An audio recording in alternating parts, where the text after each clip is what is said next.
என்னங்கப்பா இதே எழுதுங்க டக்குன்னு. இப்பதான் அவ்வளோ எழுதி கொடுத்தா மறுபடியும் இது வேற எழுதணுமா? Good evening. என்னப்பா டல்லா இருக்கீங்க எல்லாரும், ஏன் சோகமா இருக்கீங்க? நைட் ஷிஃப்ட் முடிச்சுட்டு கண்டினியூ பண்ணிட்டு இருக்கோங்க மேம். ஆல்ரெடி நிறையவே எழுதுறதுக்கு கொடுத்துட்டாங்க மேம். மறுபடியும் எடுத்துட்டு வந்து கொடுத்துட்டே இருக்கிறாங்க மேம் எழுதுறதுக்கு. நான் என்ன மேம் பண்றது?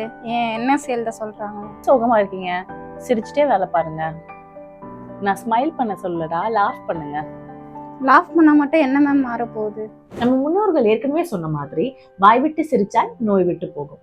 அப்போ இந்த சிரிக்கிறப்போ நம்ம உடம்புல இருக்கிற ஸ்ட்ரெஸ் எல்லாமே பறந்து போயிடுது. எப்படி? ஏன்னா நம்ம சிரிக்கிறப்போ நம்ம உடம்புல கார்டிசால்ங்கிற சுரபி வந்து கம்மியா சுரக்குது. நார்மலா கார்டிசால் அதிகமா இருந்தா ஸ்ட்ரெஸ் லெவல் அதிகமா இருக்கும். ஸோ சிரிக்கிறப்போ கார்டிசால் வந்து கம்மியாகும் நேச்சுரலா. ஸோ அப்படி கம்மியா இருப்போ ஸ்ட்ரெஸ் எல்லாம் பறந்து போயிடுது.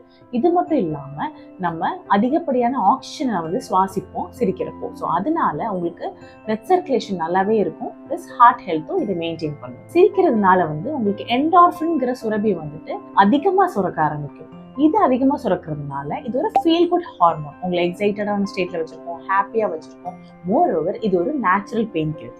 இந்த ஹார்மோன் அதிகமா சுரக்கிறதுனால உங்களுக்கு வலி இருந்தா கூட இந்த வலி கம்மியாகிறது அதிக வாய்ப்பு இருக்கும், நீங்க அதிகமா சிரிக்கிறதுனால. இப்படி சிரிக்கிறதுனால நம்ம உடம்போட இம்யூன் சிஸ்டம் வந்து நல்லா பூஸ்ட் ஆகும். பிளஸ் நம்மளோட மசில்ஸ் எல்லாமே ரிலாக்ஸ் ஆகும். ஸோ கஷ்டமா இருந்தா லாஃப் பண்ணுங்க, சிரிக்கலாமா?